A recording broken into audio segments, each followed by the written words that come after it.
Kampanye LGBT Jerman di Piala Dunia 2022 singgung FIFA, Piers Morgan bilang negara tersebut munafik. Hai, sahabat top isu lovers, kembali lagi dengan channel ini, channel yang membahas beberapa isu-isu top yang viral sekarang. Jangan lupa dukung selalu channel ini ya, dengan cara menekan tombol subscribe, like dan share, dan jangan lupa juga untuk meninggalkan komentar. Jerman mengawali pertandingan penyisihan grup E Piala Dunia 2022 dengan tutup mulut. Aksi itu dilakukan tim Panzer jelang kick-off melawan Jepang di Stadion Internasional Khalifa, Doha, Qatar, Rabu, tanggal 23 November tahun 2022. Tim Panzer mengonfirmasi tutup mulut yang dilakukan oleh Manuel Neuer dan kolega sebagai protes kepada FIFA. Otoritas sepak bola dunia tersebut melarang Jerman mengenakan ban Kapten Pelangi, One Love, sebagai kampanye ramah LGBT+ di Piala Dunia 2022 Qatar.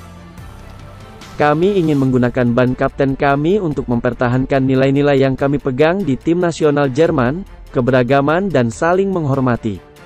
Bersama dengan bangsa lain, kami ingin suara kami didengar, kata timnas Jerman di akun Instagram resmi, Rabu, tanggal 23 November tahun 2022. Ini bukan tentang membuat pernyataan politik. Hak asasi manusia tidak dapat dinegosiasikan.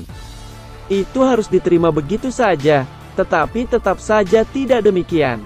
Itu sebabnya pesan ini sangat penting bagi kami. Menolak ban kapten kami sama dengan menolak kami bersuara. Kami berdiri dengan posisi kami, tulis pernyataan timnas Jerman berikutnya. Pernyataan sikap politik Jerman disindir banyak pihak. Serangan datang dari Kapten Belgia, Eden Hazard. Negaranya awalnya juga berencana melakukan kampanye LGBT serupa, namun dibatalkan setelah FIFA mengancam akan menjatuhkan sanksi kartu kuning buat setiap kapten yang menggunakan simbol pelangi. Lebih baik mereka fokus ke urusan sepak bola bukan politik, ucap pemain Real Madrid tersebut. Pelatih Belanda, Louis van Gaal senada. Ia meminta polemik soal kampanye LGBT+ tak lagi jadi objek bahasan.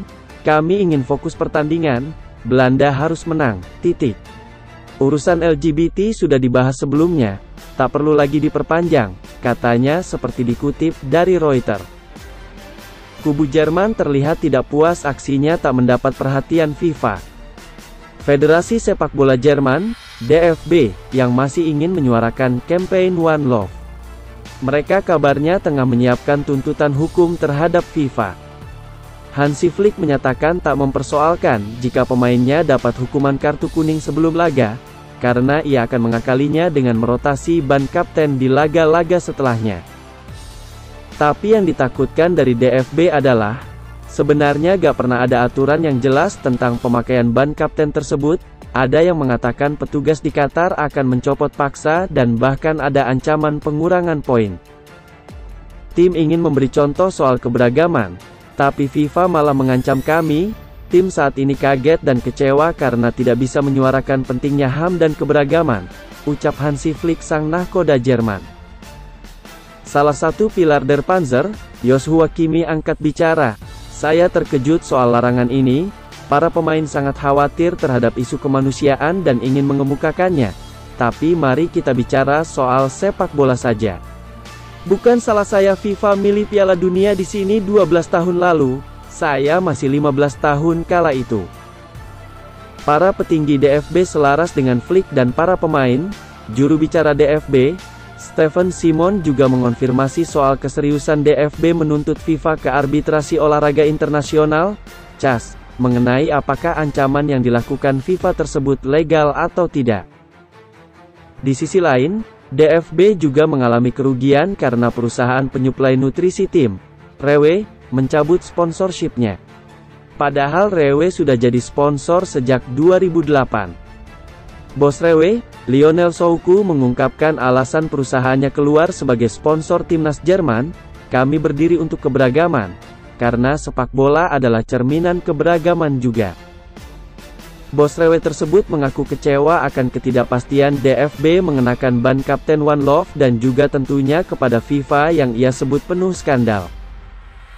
Sponsor lain, seperti Adidas dan VW juga mendukung penuh sikap DFB dan mengkritik FIFA. Namun mereka tidak mencabut sponsorship.